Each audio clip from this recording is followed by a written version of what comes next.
Sa number 10,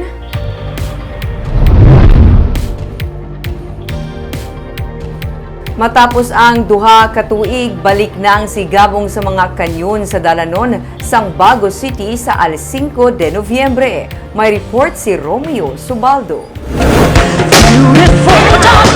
Ang ini nga mga sigabong sang kanyon ang liwat nga mabatian sa dalanon sa Bago City, Boss Aga. Ini pagdumdum sa kadalagan sa mga Negrense nga soldado kontra sa mga Espanyol nga nag-isol sa makita ang mga kanyon sa mga Negrense. Lipod sa ila ihibalo, himo lang gali sa amakan ang mga kanyon. Pero ini ang naghilway sa probinsya sadtong 1898. Buwas, liwat ini nga masaksiyan sa pagsaulog sa alas 5 de Nobyembre.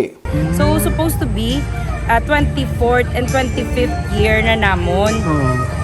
Subong nag-backtrack kami, nagbalik kami. Subong ang amon ika 24th year for sigabong sang mga kanyon. 24th year? Paganda na para sa dasong nga tuig nga 25th year niya. Kagabi, ginsugura na ang selebrasyon pinagi sa pagpakita sa mga natural wonders sang Bago City sa Bantayan Park kung saan ginpakita sa publiko ang litrato nga kuha ni Engineer John Kimo Laluma nga isa ka kilala nga landscape photographer.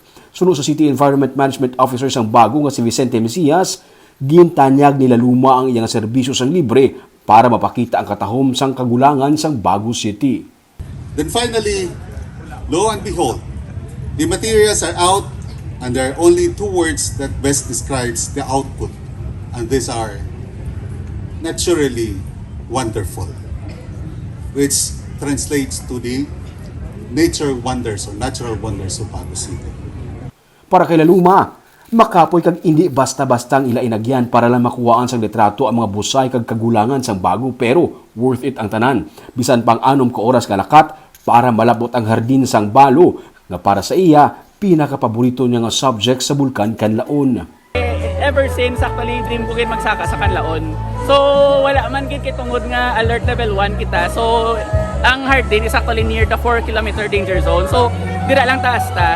And dito ko nakita nga nambal ko lahat sa home gid ka, the beauty is there. You just have to ma-effort ka lang gamay para makita mo. So, ang iyang exhibit ang makita sa Bantayan Park bilang kabahin sa alas 5 de Nobyembre sa Bago City. Samtang sa buwas, may awarding naman sa mga cheque sa mga benepisyaryo sa Capital Lagoon bilang selebrasyon naman sa probinsya sa alas 5 de Nobyembre.